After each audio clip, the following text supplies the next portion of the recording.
ગીરમાં જંગલના રસ્તે જો તમે જતા હો અને સિંહ મળી જાય તો એમાં કોઈ બહુ આશ્ચર્યની વાત નથી, કારણ કે તો સિંહોનો વિસ્તાર છે. પરંતુ હમણાં ગીરની નજીકના જે મોટું મથક ગણાય છે એવા ધારીમાં લગભગ દરરોજ સિંહો જોવા મળે છે. અને આ તો દિવસે પણ તમે જુઓ કે આંબરડી સફારી પાર્ક આસપાસનો જે વિસ્તાર છે કે ત્યાં હમણાં જ્યાં સફારી પાર્કના કારણે નવા રિસોર્ટ્સ ખુલ્યા છે ત્યાં રસ્તા ઉપર જ તમે જુઓ કે આ પાઠડા સિંહો ગેલ ગમ્મત કરતાં કેવા રોડ ઉપર આવી ગયા.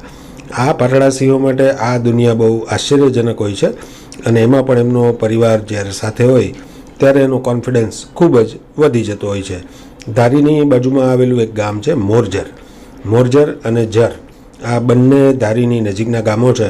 ત્યાં પણ હમણાં સિંહોએ દેખા દીધા હતા. ધારીમાં જંગલ ખાતાનું હેડક્વાર્ટર છે, એટલે જંગલ ખાતાનો સ્ટાફ તો ત્યાં રહેતો હોય, પણ સિંહો અહીંયા વારંવાર રોડ ઉપરથી અને આસપાસના વિસ્તારોમાંથી પરિભ્રમણ કરતા હોય એવા વિડીયો છેલ્લા લગભગ એકાદ સપ્તાહથી દરરોજ જોવા મળી રહ્યા છે. તો ધારીના લોકોને તો ઘેર બેઠા સિંહ દર્શન થઈ રહ્યા છે. આ તમે જુઓ કે આ ધારી ગામનો વિડીયો છે જ્યાં સિંહો દેખાઈ રહ્યા છે. એક સિંહણ જાણે માતાજીના દર્શન કરવા આવી હોય એમ અહીંયાના સીસીટીવીમાં એમનો વિડીયો કેદ થયો હતો. સિંહણ પણ જુઓ કેવી શાંતિથી નિહાળી રહી છે.